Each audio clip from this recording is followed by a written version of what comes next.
Let's see the MCQ of heme catabolism. First MCQ is, where is hemoglobin? Where is a hemoglobin primary found in the body?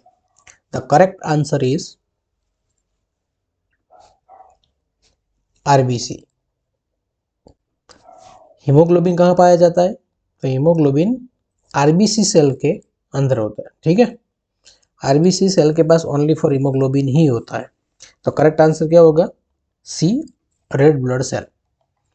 Now we are go ahead. How many haem group are present in a molecule of haemoglobin? तो haemoglobin जो molecule है वो किससे बना होता है? तो उसके अंदर 4 पॉलीपेप्टाइड की चेन है. ठीक है, 4 पॉलीपेप्टाइड की चेन है. उसमें 2 चेन अल्फा चेन होती है और 2 चेन बीटा चेन होती है, और इसमें हीम ग्रुप होता है. ठीक है, तो कितने हीम ग्रुप है यहाँ पे? 1, 2, 3 एंड 4. तो करेक्ट आंसर क्या है? बी, 4. तो हीमोग्लोबिन के अंदर हिम के 4 ग्रुप है. Okay, correct answer is B, 4. Okay, what is the typical life span of RBC? Red blood cell का लाइफ स्पैन कितना है? करेक्ट आंसर क्या होगा? करेक्ट आंसर है सी, 100 to 120 डेज. ओके, आगे बढ़ते हैं.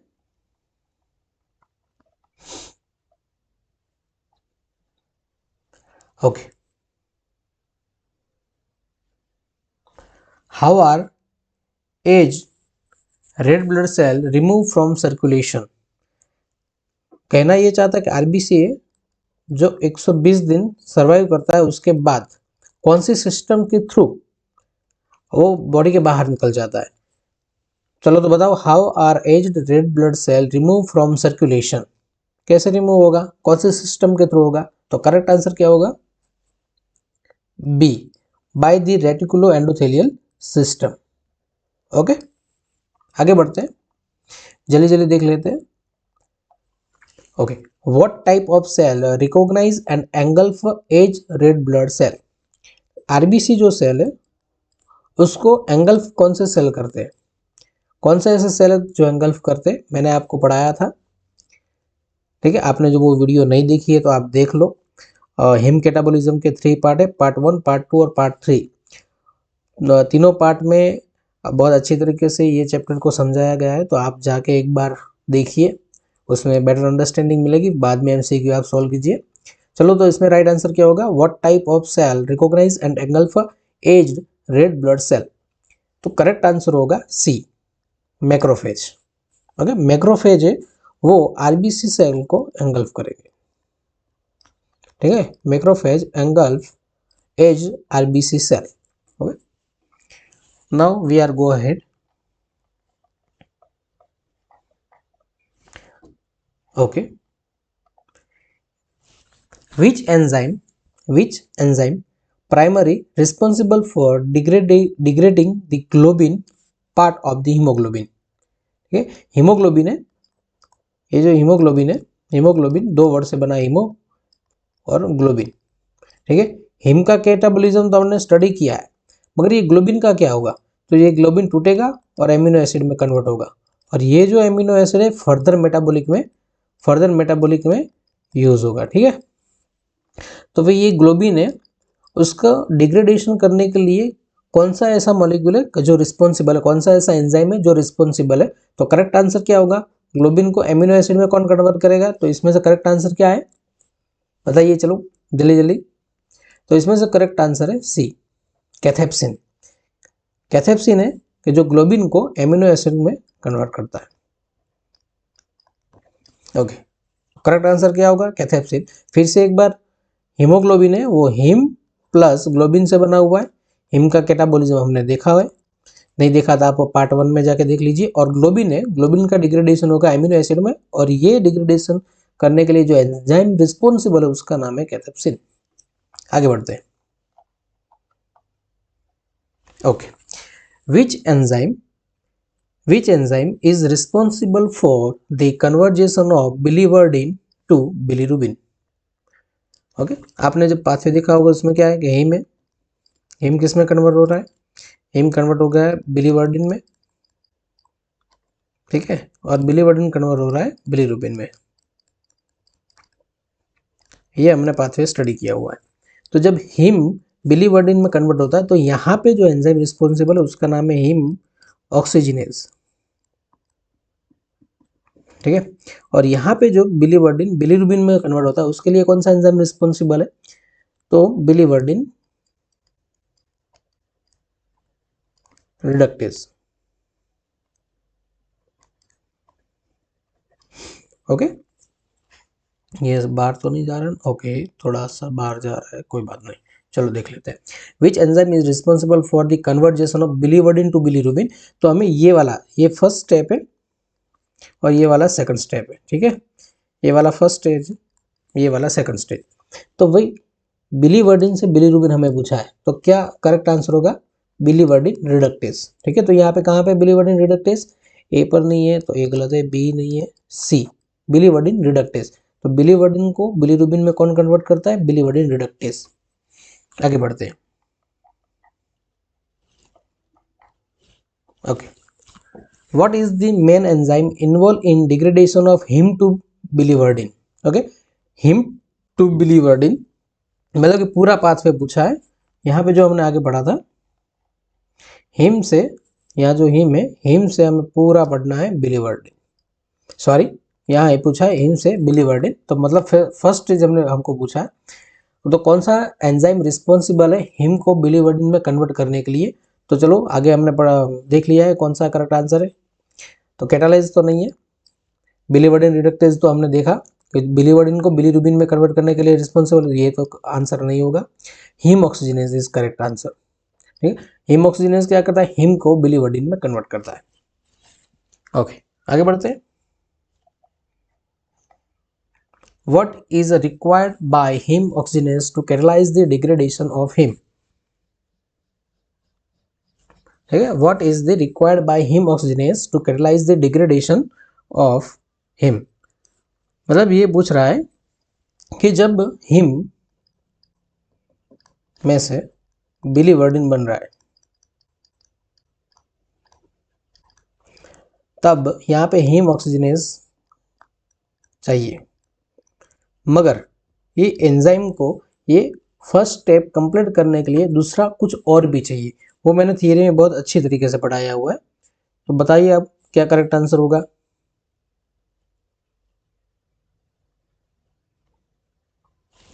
बताइए आप। तो तब मैंने आपको पढ़ाया हुआ था कि ऑक्सीजन की ज़रूरत रहेगी और NADPH की ज़रूरत रहेगी, एनर्जी के फॉर्म में क्या मिलेगा हमें, NADPH, ठीक है, और ऑक्सीजन की भी ज़रूरत रहेगी, इसलिए तो हम यहाँ बोलते हैं ऑक्सीजनेज, ठीक है। तो O2 तो चाहिए हमें, तो करेक्ट आंसर क्या होगा, बी। आगे बढ़ते हैं।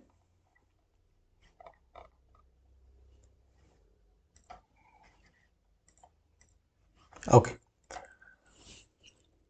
What protein transport haemoglobin to the liver when red blood cell are degrade outside the liver, मतलब कि जब RBC सेल होता है लिवर के बाहर डिग्रेड हो रहा है, लाइसिस हो रहा है, उसमें से हीमोग्लोबिन बाहर निकल रहा है, तो फिर उस हीमोग्लोबिन में से वो हीमोग्लोबिन मॉलिक्यूल को लिवर के अंदर कौन ट्रांसपोर्ट करेगा, तो उसके लिए कौन सा मॉलिक्यूल रिस्पॉन्सिबल है।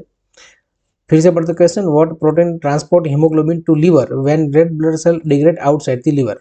ओके, लिवर के बाहर जब RBC सेल डिग्रेड हो रहा है तो उसमें से जब हीमोग्लोबिन बाहर निकल रहा है तो उस हीमोग्लोबिन को लिवर तक लाने में कौन सा मॉलिक्यूल हेल्प करेगा, तो करेक्ट आंसर क्या होगा, ट्रांसफेरिन नहीं, ट्रांसफेरिन नहीं है, हीमोग्लोबिनेज नहीं, हीमोग्लोबिनेज भी नहीं है, अल्ब्यूमिन, अल्ब्यूमिन भी नहीं है।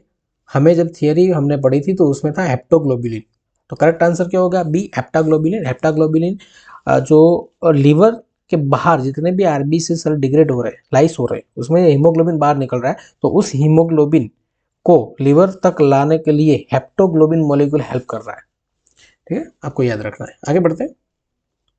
How much bilirubin is produce from 1 gram of haemoglobin. 1 gram haemoglobin जब डिग्रेड होगा तो उसमें से कितना बिलिरुबिन बनेगा, ठीक है। कितना बनने वाला है, तो हम जब थियरी हमने स्टडी की थी उसमें हमने बोला था 35 मिलीग्राम। 1 मिलीग्राम हीमोग्लोबिन डिग्रेड होगा तो उसमें से 35 मिलीग्राम जितना बिलीरुबिन बनेगा। तो करेक्ट आंसर क्या होगा? करेक्ट आंसर है सी, 35 मिलीग्राम। आगे बढ़ते हैं। ओके, अब जॉन्डिस पे आ जाते हैं हम। Jaundice become clinically apparent when serum bilirubin level exceed. Okay, अब क्या कह रहा है कि जॉन्डिस है हमें कब क्लिनिकली कब अपीयर होगा, तो बिलीरुबिन का लेवल कितना बढ़ेगा तब हमें देखने को मिलेगा। तो इसमें करेक्ट आंसर क्या होगा? ढूंढिए आप। फिर से एक बार मैं बता रहा हूँ कि जब जॉन्डिस होता है तो हमारे सीरम के अंदर बिलीरुबिन का लेवल बढ़ता है, तो वो कितना बढ़ेगा तब हमें क्लिनिकली देखने को मिलेगा जॉन्डिस, मतलब जॉन्डिस के सिम्टम देखने को मिलेगी। करेक्ट आंसर क्या होगा? 1 मिलीग्राम पर डेसीलीटर? नहीं। 2 मिलीग्राम पर डेसीलीटर? यस, ये करेक्ट आंसर है। 2 मिलीग्राम पर डेसीलीटर से ज़्यादा जब बढ़ता है तो हमें जॉन्डिस के सिम्टम देखने को मिलते हैं, उसको बोलते हैं क्लिनिकली अपेरेंट। ओके, आगे बढ़ते हैं। Okay, what is the term for jaundice that occur when serum bilirubin level are below 2 milligram पर डेसीलीटर? अब क्या कह रहा है कि हमारा जो सीरम है वो सीरम के अंदर बिलीरुबिन है, बिलीरुबिन का लेवल 2 मिलीग्राम पर डेसीलीटर से कम है, तो उस जॉन्डिस को हम क्या बोलेंगे? ठीक है, चलो बताओ करेक्ट आंसर क्या है। करेक्ट आंसर इधर है लेटेंट जॉन्डिस और सब क्लिनिकल जॉन्डिस, ये दोनों सही आंसर है। तो आंसर होगा D, both B and C. Okay, मतलब कि ये बता रहा है कि जब सीरम के अंदर बिलीरुबिन का लेवल 2 मिलीग्राम पर डेसीलीटर से कम है तो हमें कुछ सिम्टम देखने को मिलेंगे नई जॉन्डिस के, तो उसे हम क्या बोले थे? लेटेंट जॉन्डिस और sub clinical jaundice. Okay okay, pre hepatic jaundice also refer as, pre hepatic jaundice है उसको दूसरे कौन से नाम से पहचाना जाता है, बताइए। Pre hepatic jaundice, pre hepatic jaundice, pre hepatic jaundice में हमें अनकॉन्जुगेटेड बिलीरुबिन का लेवल हाई देखने को मिलता है। चलो बताओ इसमें करेक्ट आंसर क्या होगा? तो इसमें करेक्ट आंसर है बी, हेमोलाइटिक जॉन्डिस। ठीक है, क्योंकि इसमें आरबीसी सेल बहुत टूटते हैं। प्री हेपेटिक जॉन्डिस हमें किसे बोलेंगे? उसका दूसरा नाम है हेमोलाइटिक जॉन्डिस। आगे बढ़ते हैं। Okay, Gilbert syndrome associate with, ये एमसीक्यू में थोड़ी करेक्शन है। Okay, Gilbert syndrome is associate with decrease bilirubin production? नहीं, ये नहीं होगा। इम्पेड hepatic Uptake of bilirubin? Yes, ये सही आंसर है। इम्पेड hepatic Uptake of bilirubin, bilirubin को लीवर अच्छी तरह से अपटेक नहीं कर पाएगा। ठीक है, तो ये करेक्ट आंसर है। और completely absence of glucuronyl transferase,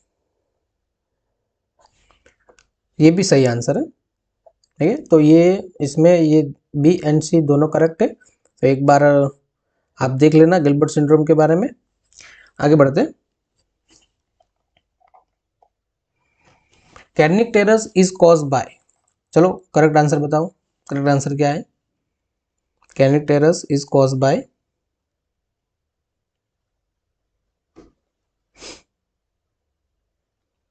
चलो फटाफट बताइए करेक्ट, कमेंट में आप लिखिए। Kernicterus is cause by low conjugated bilirubin level? नहीं। High unconjugated bilirubin level? Yes, ये करेक्ट आंसर है। कैर्निक टेरस कब होता है? कि जब हमारे सीरम के अंदर अनकॉन्जुगेटेड बिलीरुबिन का लेवल बढ़ता है। ठीक है, और कितना बढ़ता है? 18 मिलीग्राम पर डेसीलीटर से ज़्यादा होता है, तब जाके कैर्निक टेरस होता है। ओके, आगे बढ़ते हैं। Okay, which type of Crigler Najjar syndrome, which type of Crigler Najjar syndrome involve a complete absence of glucuronyl transferase? मैंने आपको बताया था क्रिगलर नाइजर सिंड्रोम है, उसके दो टाइप है। ठीक है, कौन से थे? टाइप 1 और टाइप 2। ठीक है, तो मैंने ये आपको बताया था जब ये स्टडी करवाया तब कि कंप्लीटली एब्सेंस किसमें, कंप्लीटली एब्सेंस किसमें, देखो पहले एक बार फिर से बता दो, क्रिगलर नाइजर सिंड्रोम एक सिंड्रोम का नाम है, उसके दो टाइप है, टाइप 1 टाइप 2। जब टाइप 1 होगा तो उसमें ग्लूकोरोनाइल ट्रांसफरेज कंप्लीटली एब्सेंस होगा, मतलब होगा ही नहीं। ठीक है, और टाइप 2 के अंदर पार्शियली प्रेजेंट होगा, पार्शियली प्रेजेंट होगा, पार्शियली प्रेजेंट होगा। ठीक है, मैंने यहाँ पार्शियली करेक्ट बताया, तो इसमें करेक्ट आंसर क्या होगा, ए टाइप 1। ओके, आगे बढ़ते हैं।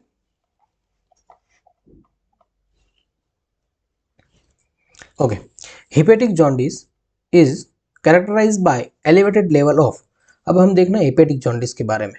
ठीक है, हेपेटिक जॉन्डिस कब होगा, तो ब्लड टेस्ट करेंगे और उसमें ऐसा क्या देखने को मिलेगा तो हम उससे प्रिडिक्ट कर पाएंगे कि हेपेटिक जॉन्डिस हुआ है। तो आंसर आएगा, करेक्ट आंसर चलो फाइंड आउट करो, करेक्ट आंसर कौन सा होगा, अनकॉन्जुगेटेड बिलिरुबिन ओनली, नो।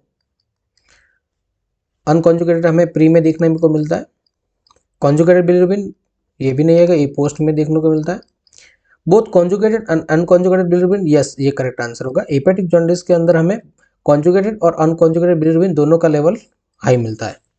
ठीक है, आगे बढ़ते हैं, तो करेक्ट आंसर क्या होगा, सी।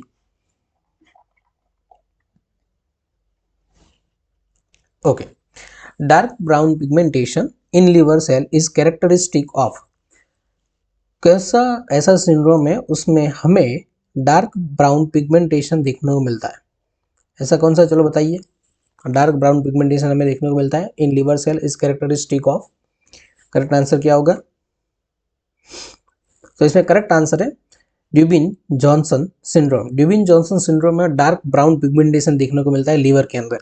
ओके, पैचेस पड़ जाते हैं डार्क ब्राउन पिगमेंटेशन के, तो वो कौन से सिंड्रोम में देखने को मिलता है, ड्यूबिन जॉनसन सिंड्रोम के अंदर देखने को मिलता है। ये सिंड्रोम से वो कौन किसके साथ एसोसिएट है, तो लीवर के साथ एसोसिएट है, भूलना नहीं है। आगे बढ़ते हैं। Okay, post hepatic jaundice is also known as, अब आया पोस्ट की बारी आ गई, post hepatic jaundice is also known as, चलो राइट आंसर बताओ क्या होगा,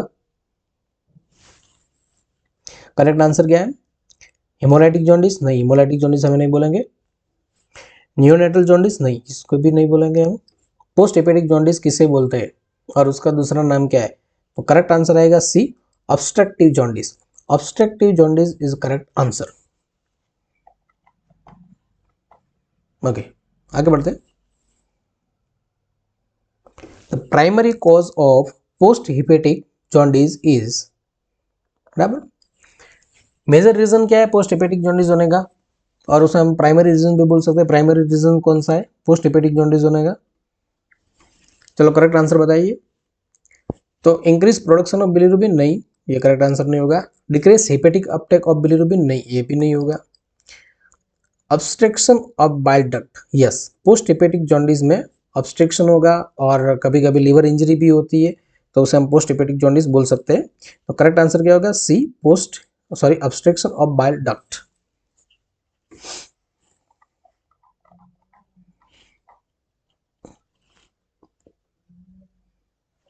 okay, which of this following condition is not a cause of post hepatic jaundice, हमें कुछ कंडीशन दी गई है और उसमें से फाइंड आउट करना है कि पोस्ट हेपेटिक जॉन्डिस के साथ रिलेटेड ना हो। तो गालस्टोन, यस गालस्टोन पोस्ट हेपेटिक जॉन्डिस के साथ रिलेटेड है। ठीक है, क्योंकि गालस्टोन में क्या होता है, गॉल ब्लैडर में स्टोन हो जाते हैं, उसकी वजह से बाइल डक्ट है वो ब्लॉक हो जाती है, तो वो पोस्ट हेपेटिक जॉन्डिस का एक पार्ट है। Okay, carcinoma of bile duct, तो ये भी करेक्ट है, कार्सिनोमा ऑफ बाइल डक्ट। ठीक है, इसमें भी क्या होता है कि जो हमारी बाइल डक्ट है उसमें कैंसर हो जाता है, तो उसकी वजह से बाइल का जो फ्लो होता है वो रुक जाता है। ठीक है, आगे आगे क्या है, ड्यूबिन जॉनसन सिंड्रोम। ठीक है, ये रिलेटेड है, नहीं ड्यूबिन जॉनसन सिंड्रोम तो भाई पोस्ट हेपेटिक के साथ उसको कुछ लेना देना नहीं है, तो ये गलत है। Carcinoma of the head of the pancreas, yes pancreas में जब दिक्कत होगी तो वो पोस्ट हेपेटिक जॉन्डिस के साथ जुड़ जाएगी। तो हमें क्या फाइंड आउट करना, नॉट लिखा है यहाँ पे, ध्यान देना। विच of this following condition is not a cause of post hepatic jaundice, तो ये गॉलस्टोन पोस्ट हेपेटिक जॉन्डिस के साथ रिलेटेड है। कार्सिनोमा ऑफ बाइल डक्ट ये भी रिलेटेड है। Carcinoma of the head of the pancreas ये भी पोस्ट हेपेटिक जॉन्डिस का रीजन है होने का। तो कौन सा रिलेटेड नहीं है? डॉन ड्यूबिन जॉनसन सिंड्रोम। तो यहाँ पे ये करेक्ट आंसर हो जाएगा सी। ठीक है, तो एक बार आप देख लेना। आगे बढ़ते हैं। Okay, which type of bilirubin is elevated in post hepatic jaundice? चलो बताइए, करेक्ट आंसर क्या होगा? विच type of bilirubin is elevated in post hepatic jaundice? Correct answer क्या होगा? Post hepatic jaundice. मैंने अभी आगे आपको बताया मैंने, तो post hepatic jaundice always conjugated bilirubin के साथ एसोसिएट होगा। ओके, तो करेक्ट आंसर क्या आएगा? ए।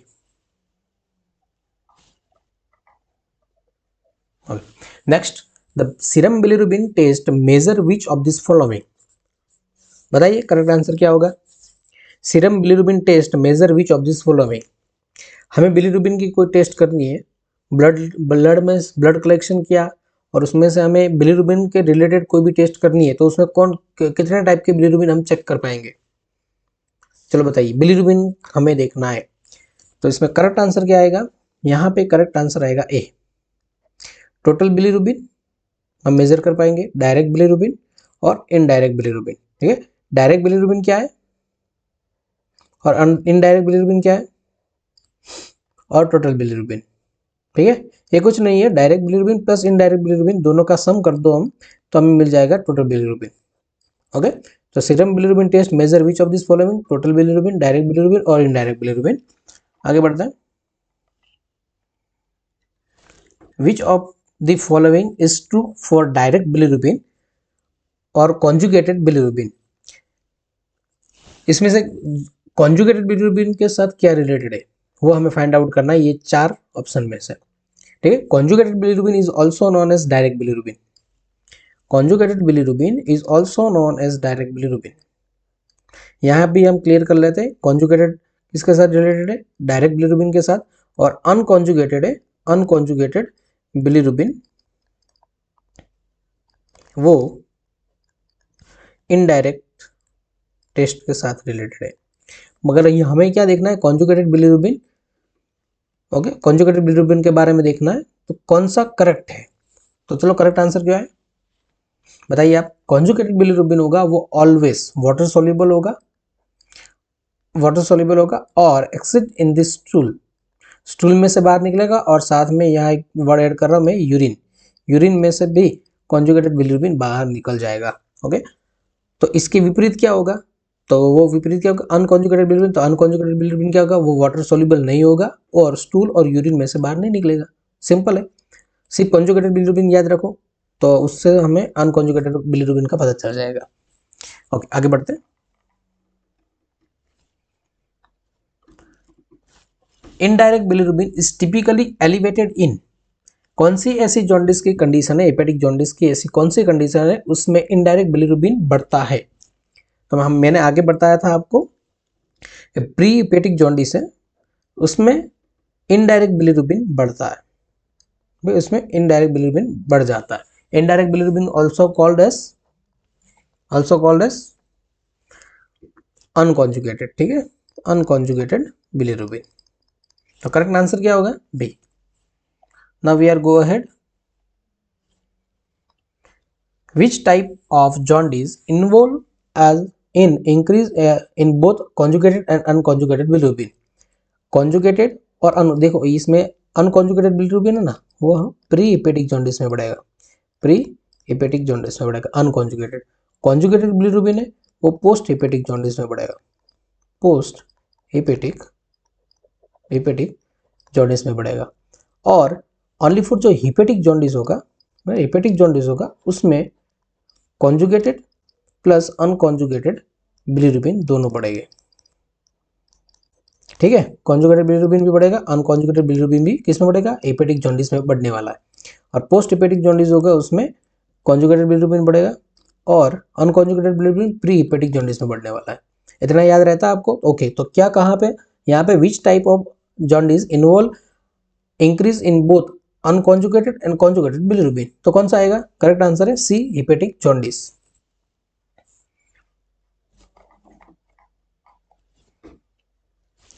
Elevated level of ALT, elevated level of ALT, alanine aminotransferase and AST are inactive of indicative of, मतलब कि ALT और AST ये दोनों का लेवल कौन सी ऐसी कंडीशन है, कौन सी ऐसी जॉन्डिस की कंडीशन है उसमें बढ़ने वाला है।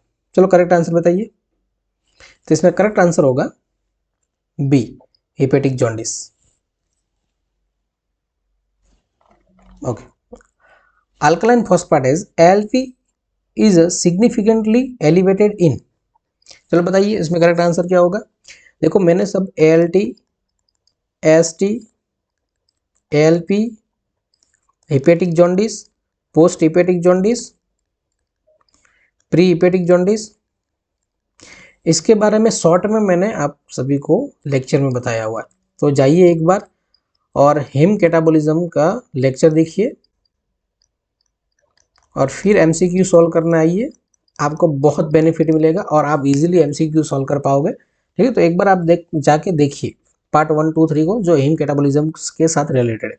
ओके, बताइए चलो इसमें करेक्ट आंसर क्या होगा। Alkaline phosphatase ALP is significantly elevated in, तो इसमें करेक्ट आंसर होगा post hepatic jaundice. Post hepatic jaundice के अंदर ALP का लेवल बढ़ता है। इजीली समझाया हुआ है मैंने, चाहिए लेक्चर देखिए एक बार, फिर आइए MCQ सॉल्व कीजिए। Decrease level of albumin and total protein are most commonly associate with, बताइए कौन सी ऐसी जॉन्डिस की कंडीशन होगी जिसमें एल्ब्यूमिन और टोटल प्रोटीन कम हो जाएगा, डिक्रीज होने वाला, ठीक है, कम होगा। बताइए चलो फटाफट इसमें करेक्ट आंसर क्या होगा। नो बकवास, सीधी बात, बताइए चलो। ए आएगा, हिपेटिक जॉन्डिस। मैंने लेक्चर में इजी वे से बताया हुआ है कि भाई कौन से ऐसी कंडीशन है उसमें क्या बढ़ता है, क्या ज़्यादा होता है, क्या कम होता है, उसमें बताया हुआ है। Okay, normal urobilinogen level in 24 hour urine excretion range from, बताइए यूरोबिलिनोजन, नॉर्मल यूरोबिलिनोजन की रेंज बताइए। इसमें यूरोबिलिनोजन और बिलिरुबिन में क्या डिफरेंस है, ये भी मैंने लेक्चर में पढ़ाया हुआ है, जाइए देखिए एक बार। तो इसमें करेक्ट आंसर क्या आएगा, तो इसमें करेक्ट आंसर है बी, 0.524 मिलीग्राम। करेक्ट आंसर क्या आएगा, 0.524 मिलीग्राम।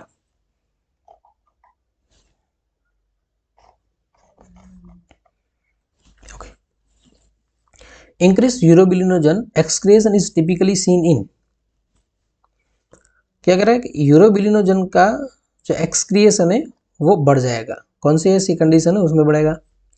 तो करेक्ट आंसर है बी, वायरल हेपेटाइटिस। ठीक है, वायरल हेपेटाइटिस उसका दूसरा नाम है ओनली फॉर हेपेटाइटिस जॉन्डिस, तो उसमें यूरोबिलिनोजन बढ़ेगा।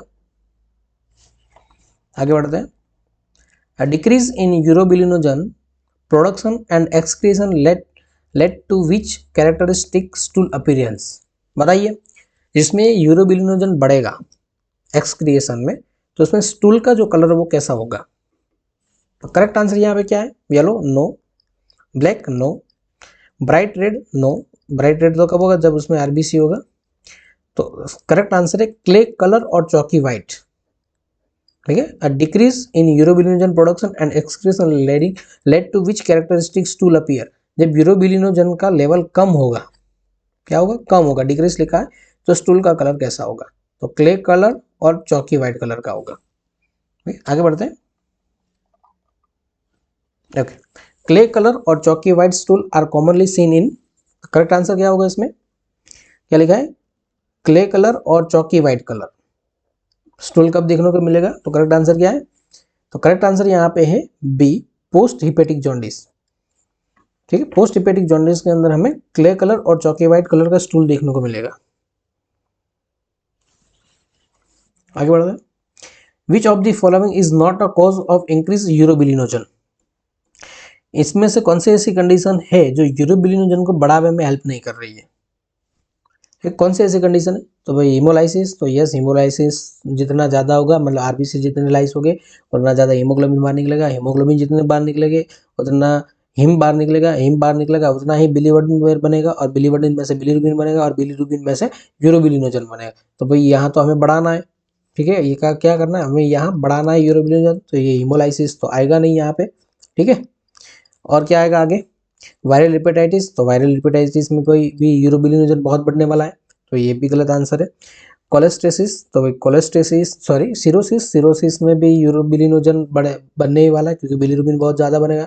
तो यहाँ करेक्ट आंसर क्या आएगा, कोलेस्टेसिस, ठीक, करेक्ट आंसर है कोलेस्टेसिस। कोलेस्टेसिस का क्या है कि उसमें बाइल डक्ट होती है, वो ब्लॉक हो जाती है, तो ब्लॉक होने की वजह से बिलीरुबिन कम आएगा, बिलीरुबिन कम आएगा तो यूरोबिलिनोजन नहीं बनेगा, ठीक है। तो करेक्ट आंसर क्या होगा, D cholestasis. Okay, in which condition is urobilinogen decreased due to impaired biliary excretion of bilirubin? ऐसी कौन सी कंडीशन है, in which condition is urobilinogen decrease, कम होगा, due to impaired biliary excretion of bilirubin, ठीक है। बिलीरुबिन जो excrete होता है बायलरी एक्सक्रिएशन और बायलरी डक्ट के थ्रू, उसमें क्या ऐसी खराबी होगी कि जिसकी वजह से यूरोबिलिनोजन डिक्रीज हो जाएगा। चलो करेक्ट आंसर क्या है बताइए, बाइल डक्ट ब्लॉक होने वाली है इसमें, ये सिंपल ऐसा करेगा कि बाइल डक्ट है वो ब्लॉक हो रही है, इसकी वजह से यूरोबिलिनोजन कम बनने वाला है। तो मैंने अभी आगे बताया आपको कि कोलेस्टेसिस होगा, उसमें कोलेस्टेसिस के अंदर बाइल डक्ट ब्लॉक हो जाती है। आगे बढ़ते हैं, van den Bergh reaction is used to, van den Bergh reaction किसके मेजरमेंट के लिए यूज होता है, डायरेक्ट लिवर एंजाइम, नो, तो ये डायरेक्ट लिवर एंजाइम ये गलत है। Test to urobilinogen in urine, नहीं ये भी नहीं है। Identify protein concentration in serum, नहीं ये भी नहीं है। तो measure bilirubin level in blood, yes ये बी करेक्ट आंसर है। बिलीरुबिन लेवल को हम मेजर करने के लिए वांडरबर्ग रिएक्शन करते हैं, ये आपको याद रखना है कि वांडरबर्ग रिएक्शन किसके लिए यूज हो रही है, तो बिलीरुबिन लेवल मेजर करने के लिए। Okay, what are the normal plasma bilirubin level, plasma के अंदर बिलीरुबिन का नॉर्मल लेवल क्या है बताइए, चलो करेक्ट आंसर क्या है, ये सब मैंने लेक्चर में पढ़ाया हुआ है। तो इसमें करेक्ट आंसर है बी, 0.3 से 1 मिलीग्राम पर डेसीलीटर, करेक्ट आंसर होगा B. What type of bilirubin is water soluble and excreted in urine, मैंने आगे ही आपको ये समझा दिया है कि कौन सा है जो वाटर सॉल्युबल है और यूरिन के साथ बॉडी से बाहर निकल जा रहा है, ऐसा कौन सा बिलीरुबिन है। चलो करेक्ट आंसर बताइए, करेक्ट आंसर होगा बी, कॉन्जुगेटेड बिलीरुबिन। और तब मैंने आगे बताया था कि अनकॉन्जुगेटेड बिलीरुबिन वाटर इनसॉल्युबल है और यूरिन के साथ एक्सक्रिएट नहीं होता, स्टूल में भी बाहर नहीं निकलता, यूरिन में भी बाहर नहीं निकलता, क्योंकि वाटर सोल्यूबल है ही नहीं अनकॉन्जुगेटेड, कॉन्जुगेटेड है वो वाटर सोल्यूबल है, तो इजिली यूरिन के साथ बाहर निकल जाएगा। तो करेक्ट आंसर क्या होगा B. Unconjugated bilirubin required what reagent for detection in van den Bergh reaction, unconjugated bilirubin है, उसका हमें टेस्ट करना है, कौन से टेस्ट करनी है, वांडरबर्ग रिएक्शन करनी है, तो हमें कौन से केमिकल यूज होगी बताइए चलो। तो हमने जब बताया था कि अनकॉन्जुगेटेड बिलीरुबिन है, अनकॉन्जुगेटेड बिलीरुबिन है वो वाटर इनसॉल्यूबल है, वाटर के अंदर सॉल्यूबल नहीं है, ठीक है। तो उसको पहले वाटर में सॉल्यूबल करवाना पड़ेगा, तो हम क्या करेंगे, अनकॉन्जुगेटेड बिलीरुबिन को मिथेनॉल और इथेनॉल के साथ रिएक्शन करवाएंगे, तब जाके अनकॉन्जुगेटेड बिलीरुबिन वाटर सॉल्यूबल होगा, ठीक है। पहला क्या आएगा इसमें, कौन सा ऐसा रिएजेंट की रिक्वायरमेंट है, तो करेक्ट आंसर होगा बी, मिथेनॉल और इथेनॉल।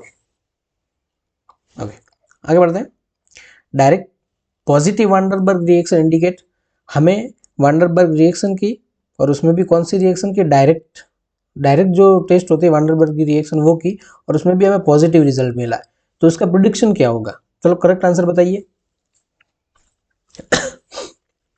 चलो, और आपको ये भी ना बताओ तो ये सिर्फ पता कि डायरेक्ट वर्ड किसके कौन से बिलीरुबिन के साथ जुड़ा हुआ है, ये जो आपको बताओ तो भी इसमें करेक्ट आंसर आपको पता चल जाएगा। तो हमें पता है कि डायरेक्ट जो वर्ड है वो कॉन्जुगेट के साथ रिलेटेड है, कॉन्जुगेटेड बिलीरुबिन के साथ रिलेटेड है, कॉन्जुगेटेड बिलीरुबिन, ठीक है। तो कहाँ पे यहाँ अनकॉन्जुगेटेड बिलीरुबिन, तो ये गलत है, कॉन्जुगेटेड बिलीरुबिन ये करेक्ट साइट है, presence of both conjugated and unconjugated bilirubin, नहीं यहाँ पे अनकॉन्जुगेटेड आ गया तो ये गलत है। एब्सेंस ऑफ बिलिरुबिन, नहीं ये नहीं आएगा, तो करेक्ट आंसर क्या है बी, क्योंकि यहाँ डायरेक्ट वर्ड है, डायरेक्ट पॉजिटिव रिजल्ट है, तो ये कौन किस में देखने को मिलेगा, कॉन्जुगेटेड बिलिरुबिन में। तो करेक्ट आंसर कौन सा होगा, B. What indicate indirect positive reaction van den Bergh test. Van den Bergh test करेंगे और उसमें भी कौन से टेस्ट करेंगे, इनडायरेक्ट, और उसमें भी हमें पॉजिटिव रिजल्ट मिल रहा है, तो ये किसके साथ रिलेटेड है, जब इनडायरेक्ट होगी तो वो सीधा ही रिलेटेड होगी अनकॉन्जुगेटेड बिलिरुबिन के साथ। चलो बताइए कौन सा करेक्ट आंसर होगा इसमें, इनडायरेक्ट पॉजिटिव रिजल्ट। जो इनडायरेक्ट है अनकॉन्जुगेटेड के साथ रिलेटेड है, तो अनकॉन्जुगेटेड बिलिरुबिन वाटर में सोल्यूबल नहीं है, तो उसको हमें पहले अल्कोहल से ट्रीटमेंट करवानी पड़ेगी, तब जाके रेड कलर डेवलप होगा। ठीक है, तो इसमें immediate red colour develop after adding diazo reagent, नहीं इमीडिएट कलर डेवलप नहीं होगा, क्योंकि इसमें हमें पहले अल्कोहल और इथेनॉल डालना पड़ेगा, तो ये करेक्ट आंसर नहीं है। No colour change after alcohol treatment, नहीं ये भी गलत है।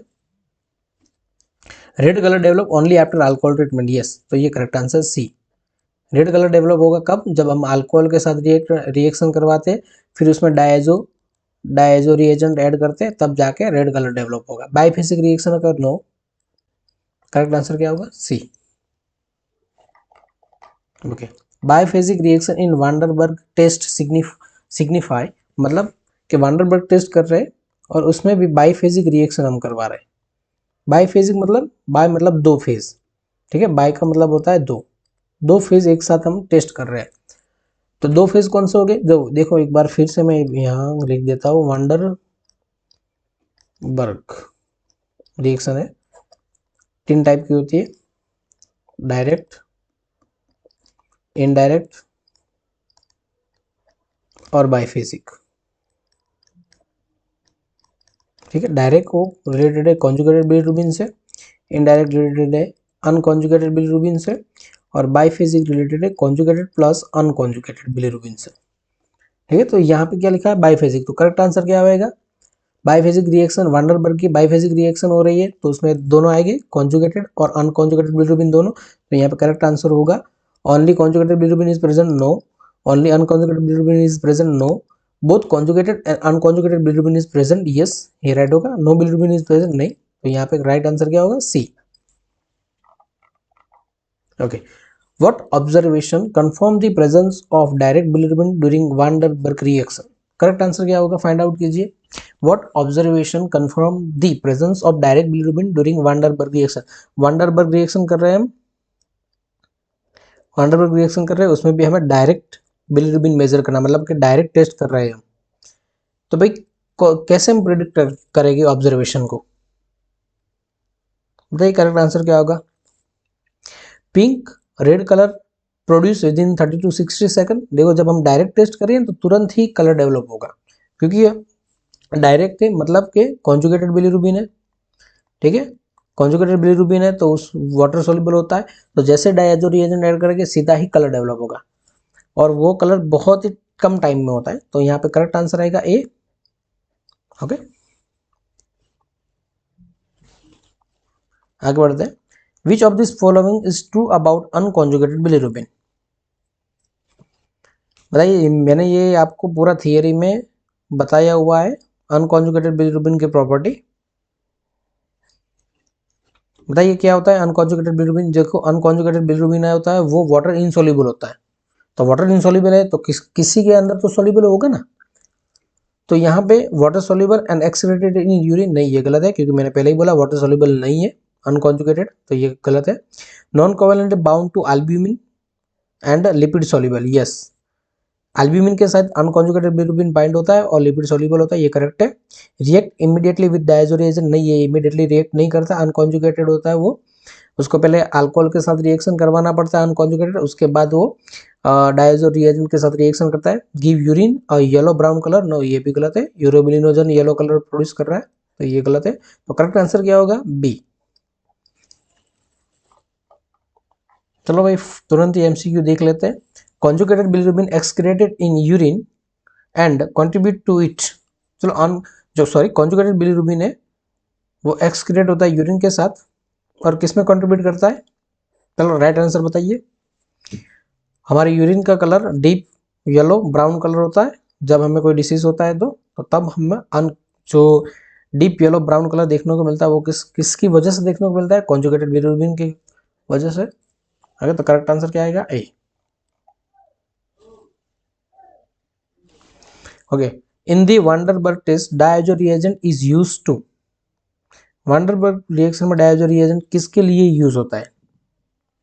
बताइए। चलो करेक्ट आंसर डिजोल्व बिलिरुबिन नहीं, जो कंजुगेटेड बिलिरुबिन होता है वो डिजोल्व हो ही जाता है।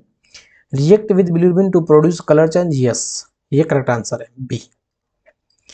डायजो रिएजेंट है वो बिलिरुबिन के साथ रिएक्शन करेगा और रिएक्शन करके तुरंत ही रेड या पिंक कलर डेवलप करेगा।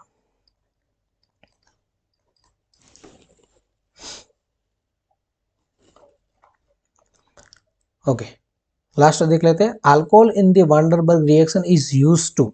अल्कोहल वांडरबर्ग रिएक्शन में किस काम के लिए यूज हो रहा है भाई? बताइए। चलो वांडरबर्ग, 3 टाइप के वांडरबर्ग रिएक्शन है।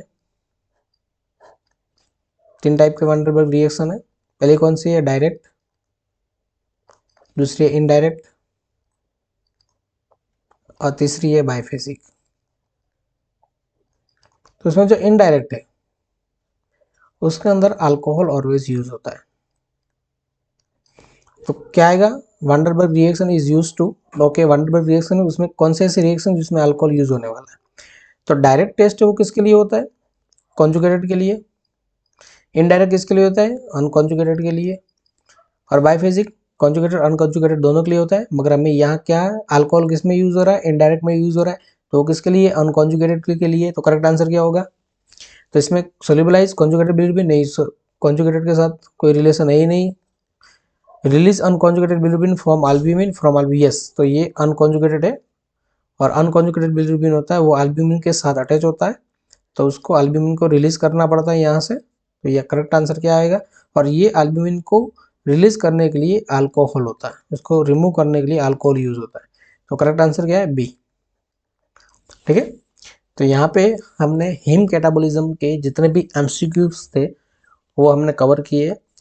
ये मेमोरी बेस्ड क्वेश्चन है मगर डीप में जो क्वेश्चन आते कॉन्सेप्ट बेस्ड आते हैं वो भी हम पढ़ने वाले हैं, मगर जब दूसरे चैप्टर हम स्टडी कर लेंगे और उसके कॉम्बिनेशन से जितने भी एमसीक्यूज बनते हैं वो भी हम बनाएंगे और हम देखेंगे। तो आप एक बार जो भी एमसीक्यूज में आपको क्वेरी है, आपको ऐसा लगता है कि इसका आंसर गलत है तो कमेंट कर दीजिए, तो मैं उसको करेक्ट करने की ट्राई करने वाला हूँ।